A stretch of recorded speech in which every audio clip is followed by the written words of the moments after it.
Chaos. It's just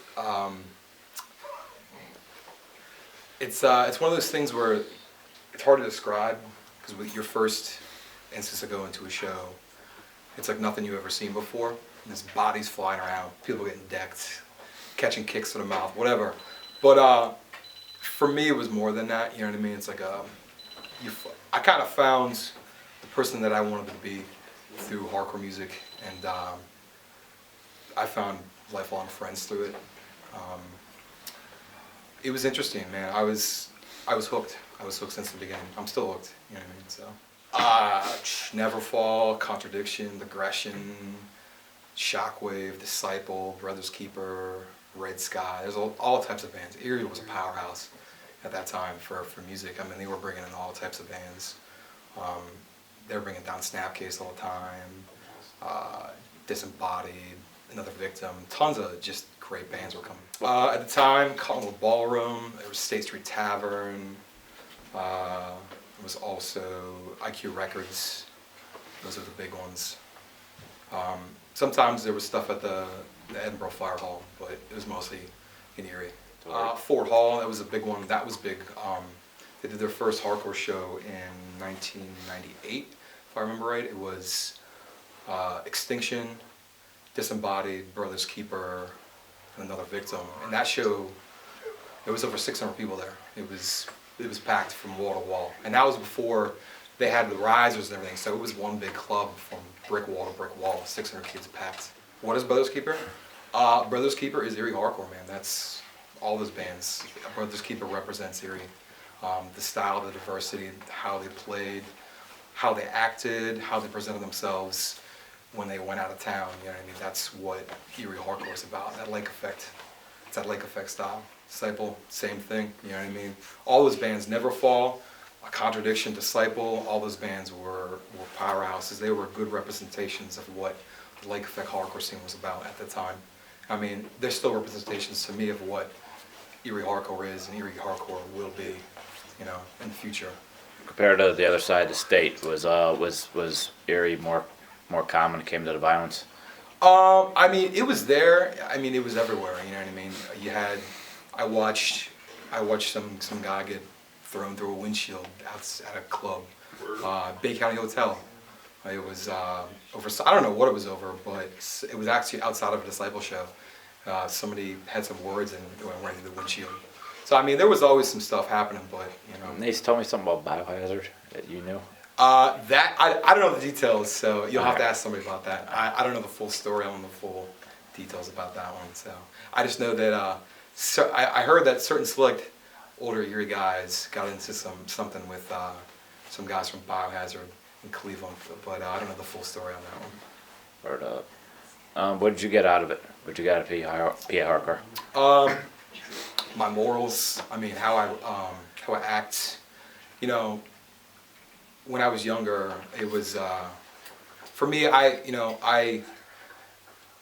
don't know. I found out the person that I wanted to be, the man that I wanted to be through hardcore music. I found straight edge through it. You know, I'm still straight edge. I'm 29 years old, creeping up on 30, and I basically through hardcore music and the people that I've met, and well, through everything that's taught me. I mean, it's perfect for me. That's what I love. PAHardcore.com. It's good and bad. I think it's bad.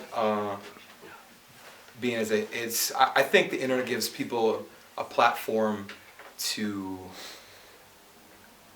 basically talk a lot of shit and deface people and deface bands, and people give in to that, man. And it's nothing positive, but at the same time it is positive too, in the fact that it's a great tool to use for shows.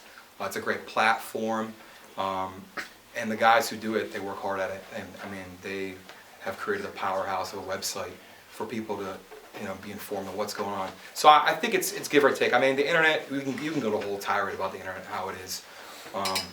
I think the internet helped hardcore, and I think it kind of ruined hardcore too at the same time. Because I mean, people got lazy, you know. Instead of going to your local record store or, you know, going out of your way to find out about a show, now you have Facebook where you don't even pay attention to the invite. You know what I mean? You just you throw it out like spam, like junk mail, and it comes to your doorstep. Whereas back then you actually had to search out, you had to write letters, you had to look at the thank you list in a band CD, you know, pick up a zine, go to your local club and see what was going on at the time. So I think it's made people kind of lazy, and I mean with the internet too, it's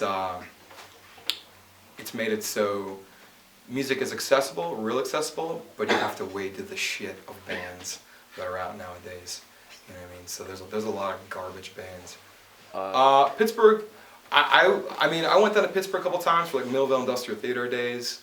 I got a lot of friends in Pittsburgh. I mean, Western PA is really tight knit as far as Pittsburgh and Erie. We always, I mean, Erie was like a mecca, whereas you had people from Cleveland coming up, Buffalo, Pittsburgh. Everyone would drive up and it'd be centralized. Toronto, everywhere would come, and it was great. And I mean, I have a lot of friends in Pittsburgh. The guys from Enemy Mines, Path of Misery, AJ.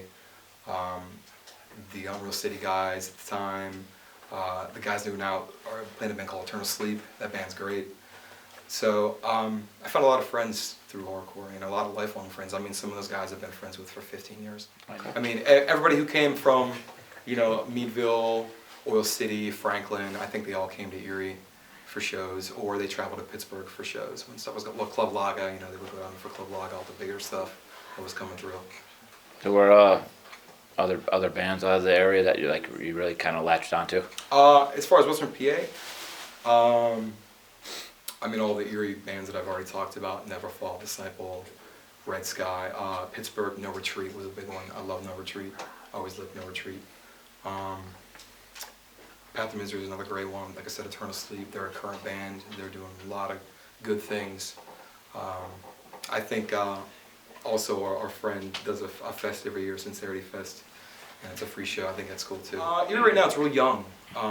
You know, there are some guys who are older who are around still, which is great, but it's a lot of younger kids who need guidance. You know what I mean? They don't. And we've been out with, haven't had a club in many years. It's been probably like 3 or 4 years since a solid venue was in the town. So we would kind of have shows sporadically, maybe one show every 8 months. But everybody who was into that time period, you know, who was heavily involved with it 4 years ago is still involved with it now. So I think we're trying to build it up right now. We actually, I'm working with a guy I know, and he just bought a building, and we're going to start putting on stuff up there again. There's a band called Hellsent, features members of Represent, Takes the Steel. There is Represent, of course. I think they're going to be writing a record. Human Animal, they're great bands. Members of Brothers Keeper and Disciple. Also Run Double Run, a band from Cleveland Don Foose used to do. Those are the big ones, I'd say. I love EMS. EMS is actually one of the first guys, older guys that I talked to. I mean, he's probably 6 or 7 years older than I am. And he used to run at Surprise Attack Records, and I remember talking to him specifically about bands, and he would point out things that's distro for me, like, you should check out that. That's cool. He was one of the first guys I really, really talked to and connected with, and I really respect him for that, you know. Now that I'm older, like, I can definitely just talk to him whenever I want, you know, and hang out with him. It's nice to see.